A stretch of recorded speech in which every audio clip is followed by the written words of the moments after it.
சைந்தவி அவர்கள் யார் கூட உறவில் இருக்காங்க அப்படின்ற மாதிரி பிரபலம் ஒருத்தவங்க சொல்லியிருக்கக்கூடியது மிகப்பெரிய அளவில் சமூக வலைதளங்களில் வயலாகி வருது. இசையமைப்பாளரும் நடிகருமான ஜிவி பிரகாஷ்குமார் மற்றும் பாடகி சைந்தவி இடையான விவாகரத்து விவகாரம் மிகப்பெரிய அளவில் பரபரப்பை ஏற்படுத்தியிருந்தது. அது இப்போ மறுபடியும் மீண்டும் வைரலாக வந்துட்டுருக்கு சமூக வலைதளங்களில். சமீபத்தில் வெளியான ஒரு வீடியோ பேட்டியில் பாடகி சுசித்ரா ஜிவி பிரகாஷ் சைந்தவி தம்பதியினரை பற்றி பேசியதாக சொல்லக்கூடிய கருத்துக்கள் பெரும் பரபரப்பை ஏற்படுத்தியிருக்கு. சுசித்ரா அவர்கள் என்ன சொல்லியிருக்காங்கன்னா, தன்னுடைய பேட்டியில் சைந்தவி பலருடன் தகாத தொடர்பில் இருந்தாங்க, அதே போல் ஜிவி பிரகாஷும் பலருடன் தகாத தொடர்பில் இருப்பதாகவும் குறிப்பிட்டதாகவும், இப்போது இருவரும் பிரிந்து சுதந்திரமாக இருக்கிறாங்க அப்படின்ற மாதிரி அவங்க சொல்லியிருக்கிறது ரொம்பவே வைரலாக பரவி வந்துட்டுருக்கு. இப்போ இந்த வீடியோ பல சமூக வலைதளங்களில் வைரலாகி ரசிகர்களிடையே பெரும் விவாதத்தை ஏற்படுத்தியிருக்கு.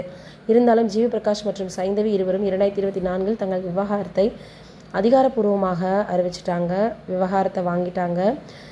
அது பரஸ்பர மரியாதையுடன் மன அமைதிக்காக எடுக்கப்பட்ட முடிவுன்னு சொல்லிட்டாங்க. விவாகரத்துக்கு பிறகு தொழில்முறை ரீதியாக, அதாவது கான்சர்ட்டு, இசை நிகழ்ச்சி ஏதாவது ஒன்று வந்துச்சுன்னா அதாவது 2 பேருமே இணைந்து சேர்ந்து தான் பணியாற்றி வந்துட்டுருக்காங்க.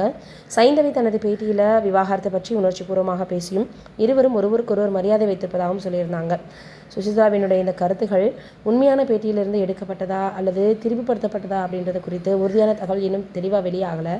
இது தனிப்பட்ட வாழ்க்கை தொடர்பான விஷயம் அப்படின்றதுனால வதந்திகளை அடிப்படையாக கொண்டு முடிவெடுப்பதை தவிர்ப்பது நல்லது அப்படின்னு இப்போ எல்லோருமே சொல்லி வராங்க.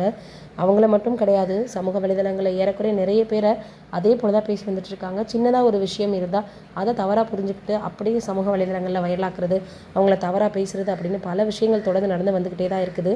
இந்த சூழலில் இப்போ என்ன இருக்குது அப்படின்னு பார்க்கும் பொழுது ரொம்பவே சமூக வலைதளங்களில் சில விஷயங்கள் வைரலாகவும் பரவி வந்துட்டுருக்கு. தொடர்ந்து சைந்தவி மற்றும் ஜிவி பிரகாஷ் அவர்களை பற்றி இப்படி பேசிட்டாங்களேன்னு அவங்களுடைய ரசிகர்கள் ரொம்பவே கொந்தளித்து போயிருக்காங்க அப்படி தான் சொல்லணும். எதையுமே தெரியாமல் எல்லாரை பற்றி எனக்கு தெரியும் அப்படின்ற பாணியில் சுசித்ரா அவர்கள் பேசிகிட்டு இருக்கிறது சமூக வலைதளங்களில் சமீப காலமாகவே ரொம்பவே பார்த்திங்கன்னா எல்லோருக்குமே எரிச்சலை ஏற்படுத்தியிருக்குன்னு சொல்லலாம். என்ன நடக்குதுன்னு வெயிட் பண்ணி பார்க்கலாம். நீங்கள் என்ன நினைக்கிறீங்கன்னு கமெண்ட்டில் சொல்லுங்கள்.